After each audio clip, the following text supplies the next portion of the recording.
میں کہتا ہوں بڑی خوش قسمت زندگی گزاری ہے, بڑی خوش قسمت زندگی, بڑی خوش قسمت. یہ میرے حضرت فرمایا کرتے, فرماتے یہ جملے کہا کرو رب کریم نے جو والدین میرے لیے پسند کیے وہ مجھے عطا فرمائے. جو بہن بھائی ہم نے تو بعد میں چہرے دیکھے ہیں تو حالات بدل گئے. آج پتہ چلا ہے دیہاتی لوگ تو ولی ہوتے ہیں, تو ولی ہوتے ہیں, اللہ سے زیادہ ڈرتے ہیں. یہ تو سادے لوگ ہوتے ہیں نا دیہاتوں کے. کوئی خیرات لینے والا دروازے پہ آتا تو میں مدرسے کا طالب علم تھا, میری اماں کہتی جا دے آ, تو میں کہتا اماں یہ تو ڈھونگ رچائے آیا ہے, اس کو دینا ہی نہیں چاہیے. تو اماں کہتے بیٹے اتنا ہی کافی نہیں کہ ہمارے دروازے پہ آ گیا ہے. آج سمجھ آتی ہے, آج خیال آتا ہے کہ وہ سادے لوگ ضرور تھے, وہ کتابیں پڑھے ہوئے نہیں تھے, لیکن جو درس محبت انہوں نے پڑھا تھا وہ کم ملتا ہے, وہ تھوڑا ملتا ہے. ناز کیا کرے ناز. آج کسی کو کوئی پینڈو کہہ دے تو اس کا سر جھک جاتا ہے. او خدا کے بندے, پینڈو ہونا تو اتنی بڑی نعمت ہے کہ میرے رسول پاک پیدا شہر میں ہوئے, پرورش جا کے گاؤں میں پائی.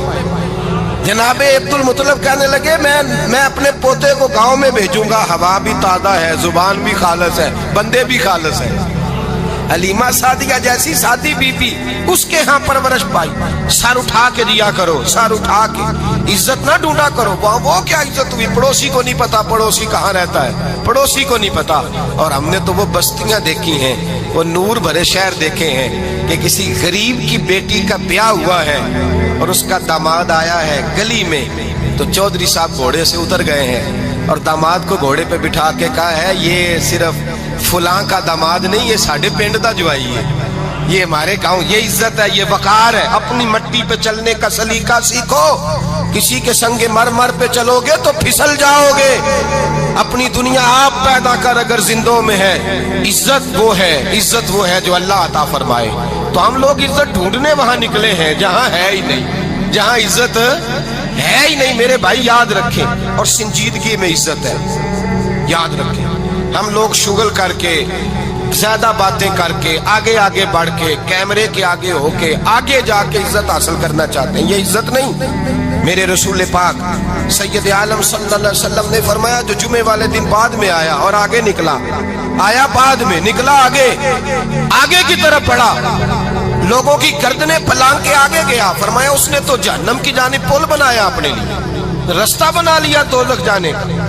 اور پھر جو بڑا ہوتا ہے اس کو نشست کی ضرورت تو نہیں ہوتی, جو بڑا ہوتا ہے اس کو نشست کی حاجت. حضرت ابراہیم بن ادم رحمت اللہ تعالیٰ علیہ ایک جگہ گئے, دعوت پہ گئے. ہمیں نشستوں کی ضرورت ہے, بڑائی کی ضرورت ہے, آگے بڑھنے کی ضرورت ہے. آپ دعوت پہ تشریف لے گئے تو پیچھے جوتے پہ بیٹھ گئے, رش بہت زیادہ تھا. تو میزبان کہنے لگا حضرت آگے آئیے, فرمانے لگے یہیں بیٹھا رہنے دو. اس نے کہا حضور کیوں؟ فرمانے لگے اگر میری کوئی عزت ہے نا تو میں یہاں بیٹھوں گا تو میری عزت کم نہیں ہو جائے گی, میری عزت میں کمی. یاد رکھیں, اس بات کو یاد رکھیں. عزت انسان کی, دیکھیں نا, صدر اگر ایوان صدر میں ہو تو پھر بھی صدر ہی ہوتا ہے, اور اگر اپنے گاؤں چلا جائے تو پھر بھی اس کو نشست کی ضرورت ہے. وہ جہاں رہتا ہے وہاں. ایک بزرگوں کی میں نے بات بڑی اچھی سنی. میں بھی میرے پیارے بڑے ہیں قادری صاحب, میں ان سے اکثر کہتا ہوں آپ ہر روز ہی یاد کراتے ہیں کہ یہ مفکر ملت ہے. بھول جاتا ہے لوگوں کو, کل بھول گیا تھا. یہ جملے کو بھولتے نہیں ہے نا جی. کوئی ضرورت کیا ہے ان القابات, کیا ہے ان کی, کوئی حاجت نہیں ہوتی. وہ ایک بزرگ تھے تو میں ان کی بات سن رہا تھا, دل کو لگی. کہنے لگے میں جلسے پہ آتا ہوں تو میں دوستوں سے کہتا ہوں میرا نام نہ پکارو, نقیب سے کہتا ہوں نام نہ پکارو, بس کہہ دو حضرت آ گئے تقریر کریں گے. تو کہتے ہیں مجھے نقیب کہنے لگا حضرت صاحب سب کو نہیں آپ کا پتا, کچھ کو پتا ہے کچھ کو نہیں پتا. تو سادے آدمی تھے نا, بڑی پیاری بات سمجھا گئے. کہنے لگے تیرے نعرے لگانے سے میری عزت کوئی بڑھے گی نہیں. جس کو نہیں نہ پتا ہوگا وہ دوسرے سے پوچھ لے گا یہ کون آئے ہیں. جس کو پتا نہیں نہ ہوتا پوچھ نہیں لگتا بھائی کون ہے, یا بڑے بندے اٹھے نے کون ہے. تو کہتے ہیں جس کو نہیں پتا ہوگا وہ ساتھ والے سے ضرورت نہیں ہے. جب اللہ عزت دیتا ہے تو پھر القابات کی کوئی اس میں گنجائش. تو ہم عزت جان بوجھ کے بڑھ سنجیدگی میں عزت ہے, وقار میں. میرے مصطفیٰ نے فرمایا من صمت نجا, جو چپ کر گیا وہ نجات پا گیا. جو چپ کر گیا وہ چپ کر سہتے موتی مل سن ذکر کریں تے ہیرے.